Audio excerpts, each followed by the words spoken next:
up, you guys? This is Rob from Akjagara Plays, and today on #confirmed, we're gonna take our first look at Mesa Prime as well as Baruuk and all of his abilities. I'm super duper jazzed. Consider this the part 1 of the deep dive into Devstream 119, I think. I don't know. I'm just really freaking excited because up on the side of the screen, at least for me, I'll have this up in post for you guys. I'm taking a look at Mesa Prime, and holy shit, does she look fucking amazing. First and foremost, I know like the whole overall look is absolutely glamorous, but damn, those regulators are basically all metal, and my mouth was like agape. Like it was just waterworks dripping from my mouth over her regulators. I was like, what? They look absolutely insane.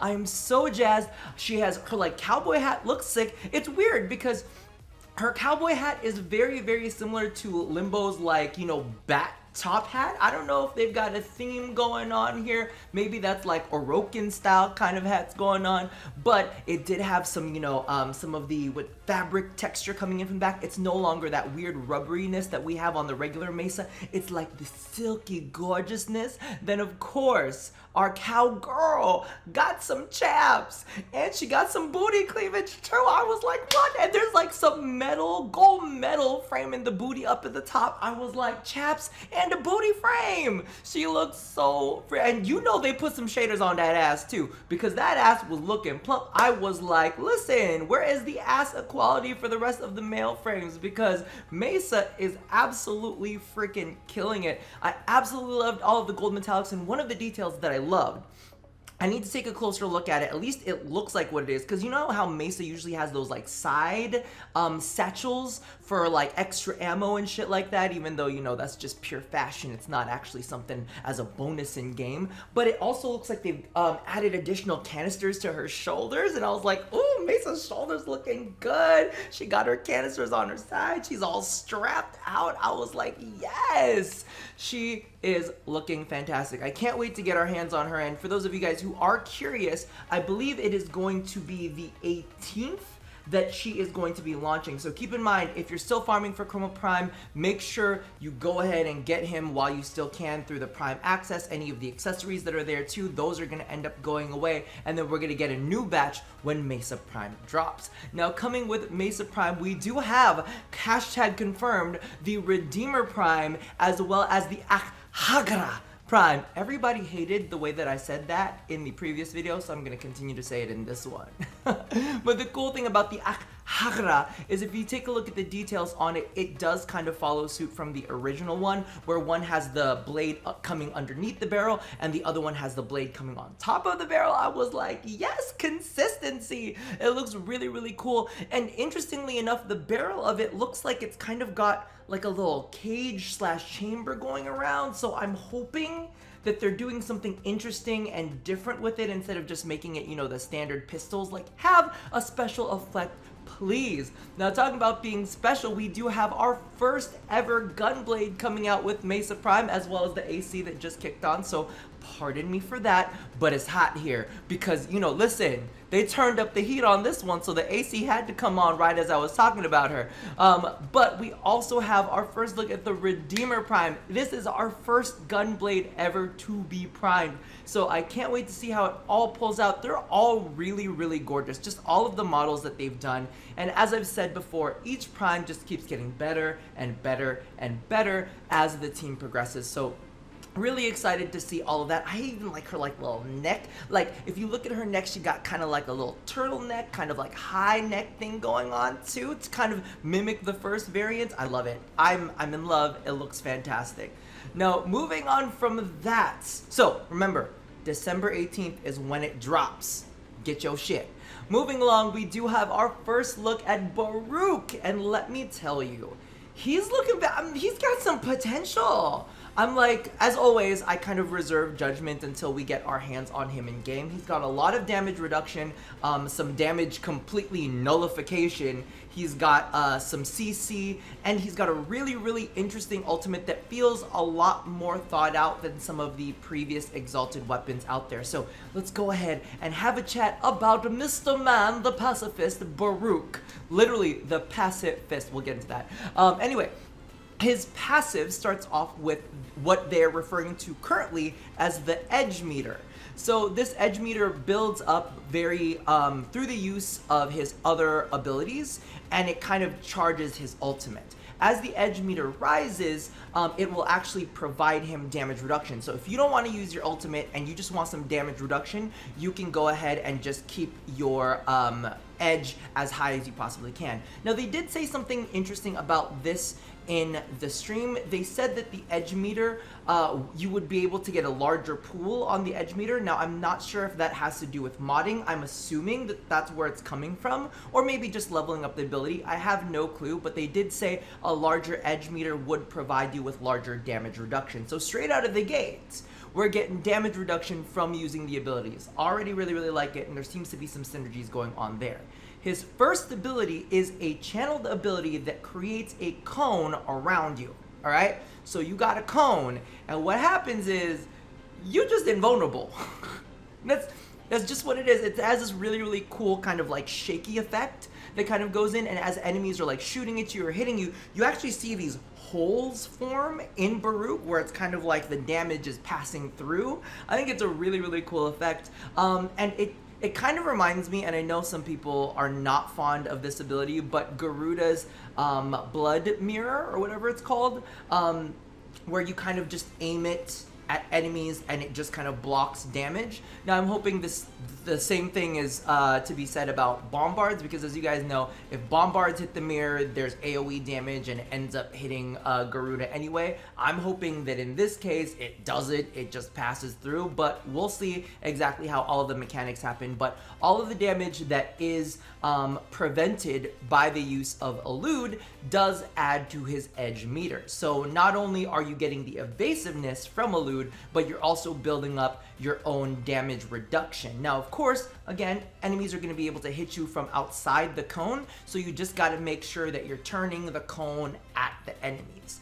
So that's his first ability. His next ability is another ability that I think is really, really cool, a CC ability. This one's called Sedative. And what this does is he creates this area of effect that slowly propagates a sleep. All right, so what happens is when enemies enter this area of effect, they kind of slow down a little bit and then they fall asleep. Now, what is to be said about this ability is the fact that it takes a second to propagate. So it's not just like instantly the enemies in your like area just go to bed. But no, what happens is if you put it out there, it creates that radius, and any enemies entering it will fall asleep within that kind of like propagation period. So you have this like small timer. So let's say maybe any enemies that enter within the radius within, you know, the first 3 seconds, maybe 5 seconds or whatever, if enemies are rushing at you, they'll all be put to bed. While they're put to bed, they are susceptible to melee finishers, and the melee finishers that are done on them will have extra damage added in. So there is bonus damage for that. And also, enemies that you hit with your sedative will end up adding to your edge meter. So now you've got bonus edge coming in from enemies hitting you through Elude, and you've got enemies who are sedated will add to your edge meter. So lots of CC and a lot of damage reduction going on over there. The next ability is kind of like another CC. It's very, very interesting. This one is called Subdue. So what happens is he summons up what looks like these little arrows that kind of float around him. Think like Nova's Null Star a little bit. So he has several charges that go off, and what happens is as he's going through, whenever an enemy approaches, one of those arrows will go and seek out that enemy and will disarm them. Now, when enemies are disarmed, it'll cause a little bit of a radial discharge, dealing damage in the area of effect. Small area of effect, I'm assuming. And they also did say that the damage was not going to be that much, but it will disarm those enemies. Now, if there are no enemies around, all of these charges will kind of like linger around you and provide you damage reduction. So now we got damage reduction from the passive, we got the invulnerability from the first ability, and then you also have damage reduction from Subdue, as well as disarming enemies. Now, the really, really interesting thing about Subdue is that they referred to this as a viral ability that you would be able to pass on to other allies. So not viral damage, but literally each of your Subdue charges will actually jump off onto an ally to provide them with a little bit of Subdue, and they said that you would be able to recast your Subdue to get back to full charges. So you could actually go ahead, cast Subdue, go run around your allies, get them a charge. I'm not sure if it's more than one charge, but they did say that, you know, they'd be able to grab a charge in order to get them the ability to disarm or whatever, and you'd be able to recast to get yourself back up to full charges and give yourself that damage reduction, which I think is really, really cool, because you know what, if you're fighting enemies from super duper far away, it'll give you the damage reduction, but if enemies get a little too close, you get the up close damage reduction, so all those shotgun bastards can go kiss your ass, right? I found that to be really, really interesting. And last but not least, based on the duration of the edge meter, you have the ability called Savagery, and this is a really, really cool exalted ability, because for once I feel like there's been a little bit more thought put into it. So when Savagery goes off, you get Exalted Fists. So you do all of these fist combos, but it's not just fist combos. Your fists actually send out waves of energy to strike opponents. But here's the interesting bit about this, is it's not just damage, because so far everything that we've seen from exalted weapons is basically damage, damage, damage, damage, right? So this time around, we get a really cool effect where it's damage and kind of CC. Each combo is going to provide you with something a little bit different. So the standard non-moving combo, like if you just to stay in one spot and button mash, will actually go ahead and do a little bit of an ice wave lift. So think of like the conal movement of Ice Wave, and it'll lift enemies up in the air within its path. So you're dealing damage and lifting enemies, so you got some CC and you got some damage. The next ability would be your forward combo. If you are pushing forward and you're doing your combos, it's gonna push enemies out. And each combo, the deeper that you get into that combo, the further enemies are gonna be pushed out. So I'm like, okay, so we got some, like, if you need to protect like a spot, if you're trying to get enemies off of like an interception point, or trying to get enemies away from a, what is it called, a defense pod, you can go ahead and use that combo to push them out. Very, very cool. Or even kind of push them out to cluster them together. So that's the forward combo. The block combo, however, does the complete opposite. So we've got the lift from the the centered combo, we have the push from the forward combo, and then the block combo will actually pull enemies into you, which is really, really fucking cool, because what you can do from that point is you can go ahead and cast your Subdue, so the enemies come in, they're coming towards you, probably got your Subdue in, and that'll disarm those enemies, but at the same time too, you can go ahead and cast Sedative. So what happens is it puts all of those enemies to sleep. So you see how the combinations work? Or, you know, after you've pulled those enemies in, you have the option to go ahead and do a slide attack, because the slide attack is a radial lift. So it'll actually lift enemies up in the air. So you've got a lot of different ways to combo these in, or you can go into a slam attack, which will actually push enemies out. So each of these different combos actually do something, instead of just like, well, you have the ability to do damage, or, you know, you have the ability to do damage, or you have the ability to do damage.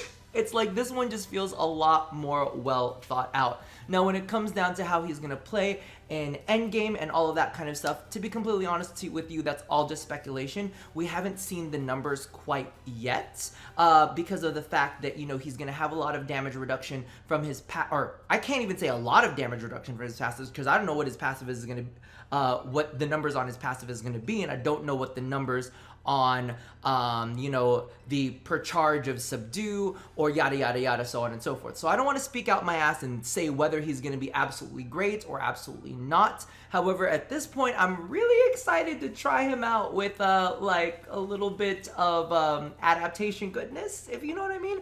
All I'm missing is a little bit of regeneration. We could get a little Arcane Grace on there. Okay, I'm feeling it. I'm feeling it. Regardless, down in the comments below, let me know how you guys feel about Mesa Prime's model. Is she looking gorgeous? What is your favorite feature? What are you more excited about? Okay, let's be real. When they showed the Akjagara Prime, and then they showed Redeemer Prime, or not Redeemer, Regulator's Prime, I was like, you know, fuck Redeemer, fuck Akjagara. It's all about those regulators, because those regulators are sexy. So let me know what you think is the sexiest weapon in the Mesa Prime collection, I guess you would say. And also tell me how you feel about Baruuk. Are you really excited about him? Or after kind of seeing his abilities, are you feeling a little bit lukewarm? Regardless, toss all of that down in the comments below. I've got a whole bunch of other things that I need to cover from the dev stream, so I'll be taking care of those in a separate video. Keep your eyes out, and I will see you guys soon. So as always, love somebody, hurt nobody, and touch yo body. Also, keep an eye out on the second channel. I have a video that I am editing for that, so that should be coming out sometime this weekend. Regardless, I'll see you guys next time. Bye-bye!